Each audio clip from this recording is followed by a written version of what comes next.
Live from Fargo and serving you on TV, online, and on the go. This is Valley News Live at 5. A whistleblower has us asking what's in your freezer and how long has it been there. That whistleblower reached out to us saying they're concerned about the meat at a local grocery store because the sell-by dates have long since passed. Valley News Team's Melanie Palmer digs into these questions and she joins us live now with more. Melanie? Andrea, once we heard about this from an anonymous whistleblower, we wanted to check it out. So I went to this area convenience store and found some of the frozen meat was in fact past its sell-by date. But how does it all work? And with grilling season in full swing, what do you need to know about the meat you might soon be throwing on the grill? Take a look. Take a peek inside your freezer and check out your meat. Is a sell-by date coming up, or is it a distant memory of the past? We spoke with a meat expert at NDSU. Meat Lab manager Spencer Wirt says if the sell-by date is less than a year ago and it's vacuum sealed, it's still okay. Even if it passes that sell-by date, it's not going to harm you if you eat it. But it just might not be visually appealing. As is the case with this meat from a local store. You can see sell-by dates from January and February of this year. If you see a brown piece of meat sitting on the cooler shelf, are you going to be scared of it? Because in all reality, it's just the meat reacting with oxygen. And he says it's up to the retailers when it comes to leaving frozen meat that's past its sell-by date up for grabs. That's why Cashwise in Fargo pulls its meat before the sell-by date. They tell us they want consumers to see fresh meat when shopping. So if you're at a store and see a questionable sell-by date, Wirt says to keep this in mind. Once it's freezing, those spoilage microbes aren't going to grow anymore, right? They're going to be dormant because they can't grow in that cold of temperatures. He tells us retailers have their own set of guidelines based on research and shelf life studies.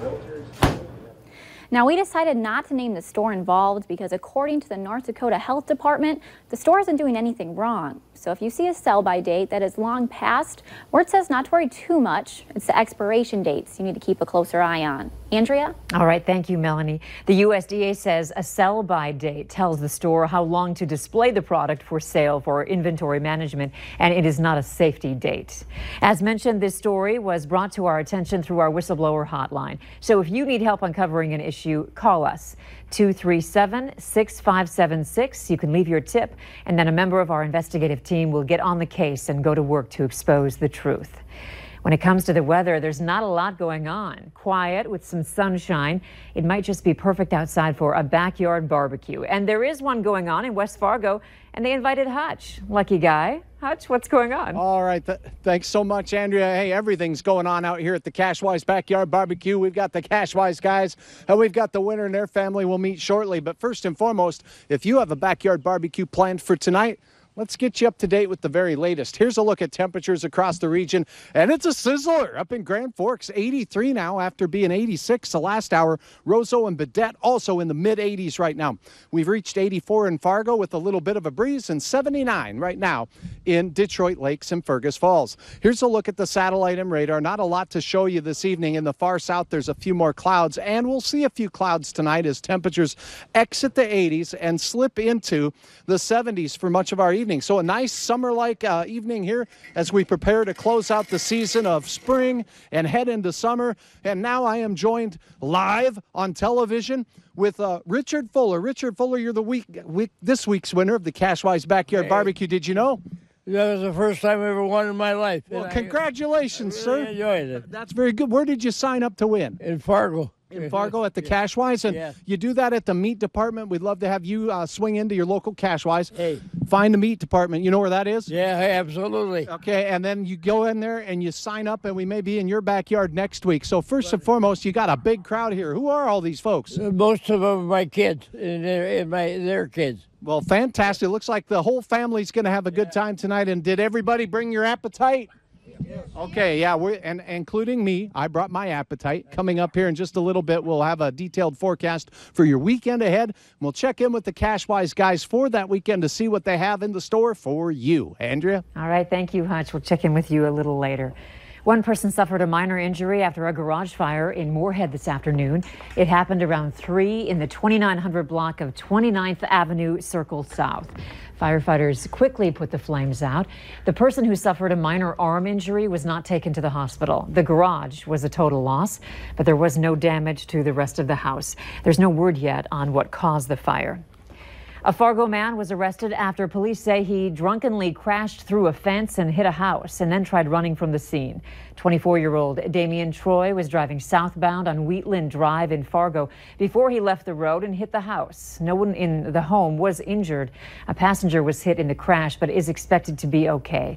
Troy tried to run off after the accident but was soon arrested for reckless endangerment, fleeing the scene of a crash, and DUI. A man who pleaded guilty in a fight in downtown Fargo that left one man dead and another badly injured will be sentenced next month. Darren Patterson pleaded guilty to aggravated assault and negligent homicide a week ago. Jamie Grant hit his head on the ground after being punched by Patterson and died. It happened outside the Hodo a year ago. Patterson's sentencing is set for August 16th. He is expected to get a year and a half in prison. Newly released documents track the day-to-day movements of a Minnesota grandmother who is accused of killing her husband and a woman she later met in Florida. About 2,600 pages of documents were released Monday, charging Lois Reese with first-degree murder in the death of Pamela Hutchinson, who was found shot April 9th. Reese is also accused of killing her husband in Minnesota. Those charges are pending. According to the documents, Reese used the name Stormy Liberty on her cell phone account. She also visited a Minnesota acquaintance with a winter home in Fort Myers, standing in the woman's driveway and staring at the woman's vehicle. Reese rushed off when that woman, Tess Coster, confronted her. Records also show Reese befriended another woman in Texas prior to her arrest there. This was the scene about half an hour ago in Duluth, people crowding the airport waiting for President Trump to arrive. Once the president landed, he met with local leaders and representatives of the mining and steel industry. Trump is also hosting a rally with his supporters at Amsoil Arena. This is Trump's first visit to Minnesota since the 2016 election. The president is saying today he wants to be strong yet compassionate on the border. Surrounded by congressional Republicans, Trump reversed course, signing an executive order that ends his zero-tolerance immigration policy of separating families at the U.S.-Mexico border. This new plan would keep families together in federal custody while they're awaiting prosecution for illegal border crossings. The president saying the dilemma is whether to be strong or appear heartless.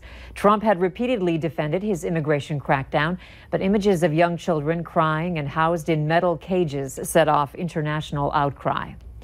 Whether it's planting your favorite flowers or starting your own vegetable garden, summer is all about bringing your yard to life. Many people think you need a large area to start gardening, but that's not always the case. For those who want to bring some color to their patio or balcony, there are certain plants and flowers that will fit perfectly. I always like to remind people that you want to think of the idea of right plant, right place. And when you've got a small patio or balcony, you want to make sure that you get a dwarf variety or something columnar that's going to be able to fit comfortably in the space that you have. Burcham is reminding gardeners that watering your plants is key to maintaining your garden, and she suggests getting a watering device that allows you to water your plants lightly. A single mom in West Fargo spent the last 6 years fixing up her old mobile home, and today she's helping build her new home. Audrey Dominguez and volunteers from Habitat for Humanity put the last wall in place outside her new home. It will be 2 stories high with 5 bedrooms for Dominguez and her 4 kids. The family also received a hammer with their name on it from Habitat for Humanity. Dominguez says she is very thankful for all the volunteers who came to help make her new dream house a reality. This is a great opportunity that we got to have from the Habitat to experience this and have an awesome, amazing home. If it wasn't for Habitat, we wouldn't be here right now. This project is one of 3 for Lake Agassiz Habitat for Humanity this year. This is the beard of Hans Langseth. It is 17 feet, 6 inches long. Hans was a North Dakota farmer before he died in 1927. Officials say there are still crumbs in his beard. The collections manager of anthropology at the National Museum of Natural History says it is a prized possession. It came as a collection in 1967, and it was donated by the Sun, and it came, and this was actually a picture that was in the Washington Post. Langseth's beard is said to be the world's longest beard.